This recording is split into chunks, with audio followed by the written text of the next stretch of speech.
Bueno amigos, pues hoy os quisiera enseñar este Eretz Israel Museum, Museo de la Tierra de Israel, un sitio muy interesante, situado en las afueras al norte de Tel Aviv. Hay cosas que os van a dejar con la boca abierta. Venid conmigo. Desde el comienzo mismo de la visita empezamos a encontrar cosas interesantes, como esta prensa de vino, de uvas, del periodo bizantino, y es que el museo está sobre un yacimiento arqueológico el mismo, de manera que más allá de las salas, pues es interesante el lugar en sí mismo y los descubrimientos realizados en el lugar. Os invito a contemplar este mosaico traído desde Bet Gubrim, Eleutherópolis, la ciudad libre o la ciudad de la libertad. Son mosaicos típicamente cristianos de una capilla allí que encontramos en este museo de Tel Aviv. Esta vitrina muestra el paso del final de la Edad de Piedra, el Neolítico, donde todos los instrumentos son de piedra pero cada vez más sofisticados, al primer uso del barro para realizar espacios usados como ladrillo, como elemento de construcción, y después para realizar objetos de cerámica. En esta otra vitrina encontramos ya recipientes de cerámica de época cananea, previa pues a la llegada de las tribus de Israel a esta tierra. En este esquema, que reconstruye una casa típicamente israelita de en torno al siglo VIII a.C., pues vemos la distribución de espacios. A la derecha la zona de almacenaje, las zonas más arriba de cocina, una grande sala para más actividades, ¿no? Digamos el cuarto de estar, diríamos nosotros, y arriba a derecha e izquierda zonas para dormir y una zona para comer.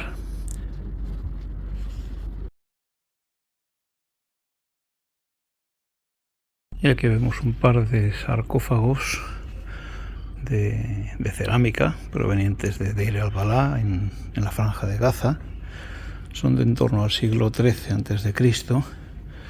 y denotan, como tantos otros elementos del sur de Israel, la presencia cultural y política de Egipto en esa época, en esta tierra. Aquí tenemos una serie de figurillas representando diosas de la fertilidad de toda la zona del Mediterráneo oriental y de Oriente Medio, que nos ponen en contacto con esa exageración, digamos, de las formas femeninas, que habla de ese culto a la fertilidad a través de la figura de la mujer, de las diosas. Algunos objetos de culto provenientes de Tel Hadar, del siglo XI a.C., como estos incensarios, esta pequeña capilla y la lámpara, y este recipiente que contiene tabas, lo que nosotros llamamos tabas, el hueso de la rodilla de los corderos, que seguramente pues tenía que ver con, por una parte, con un elemento de cuenta, pero también con el símbolo de que cada cara es distinta, y tendría que ver con algún tipo de ritual de la suerte. Desde este llamado pabellón de la torre, Migdal Pavilion, se puede ver la zona arqueológica, donde todavía se está excavando, sobre la que se sitúan los pabellones del Museo de la Tierra de Israel. Y al fondo, pues las torres, los bloques de esta ciudad moderna de Tel Aviv, que se extiende cada vez más, no paran de construir estos rascacielos. La verdad es que es una ciudad muy viva, económicamente muy activa. Y yo creo que nos da una lección estar aquí y verlo desde aquí. ¿Quién ha dicho que trabajar por el presente y esforzarse por el futuro pasa por olvidar el pasado? Más bien al revés. Estudiar el pasado y tomarlo muy en serio nos ayuda a fundamentar el presente y a construir un futuro. En el Museo del Cristal vemos estos recipientes de cristal para uso funerario, estas botellitas de los siglos I a comienzos del III, para los perfumes con que se ungía el cuerpo de los difuntos.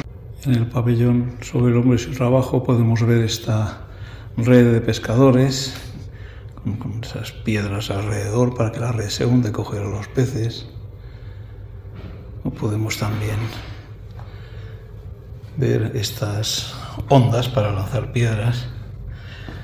Naturalmente son de época más reciente, pero ambos elementos nos recuerdan los pasajes bíblicos de David y Goliat y de los pescadores de orillas del lago de Galilea.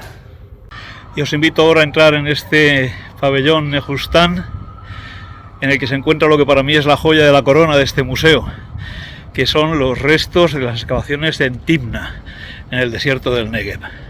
Os van a sorprender. Entramos en este pabellón que reproduce una antigua mina de cobre en Timna, en el desierto del Negev, cerca de Eilat.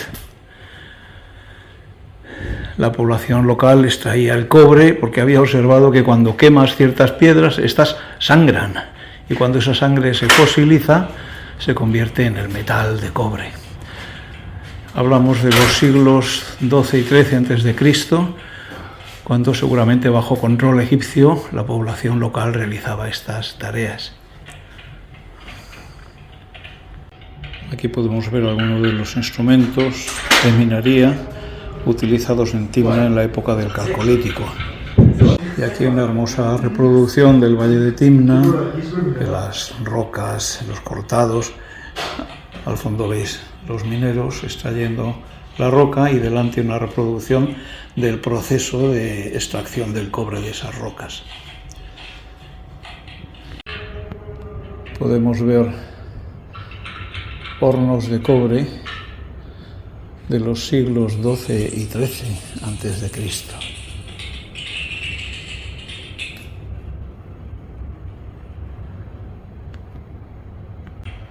Y aquí podemos ver un esquema de la producción de cobre en estas minas de Timna. En el horno se ponían abajo carbones y arriba el material, malaquita y otros minerales conteniendo cobre. Llegaba a una temperatura de 1200-1300 grados y entonces el cobre empezaba, como pesa más, empezaba a bajar y el resto se quedaba arriba. Con el paso de un poco de tiempo, de unas horas, el cobre se va aglutinando en pepitas grandes y va formando un fondo en el fondo del vaso. Entonces se abría un agujero en la parte de abajo. Por la tubería de salida de los humos se introducía un líquido frío, agua, y así quedaba en el fondo solamente el cobre. Se rompía el horno y se sacaba el cobre.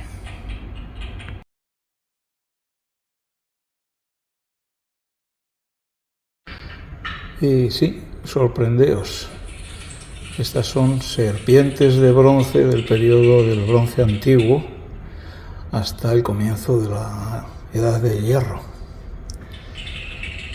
Amuletos contra la picadura de estos animales, como el que Moisés puso sobre un bastón, sobre un mástil, para que quien lo mirara quedara curado, lo cual es una profecía de Cristo puesto en cruz, mirando al cual encontramos la salvación.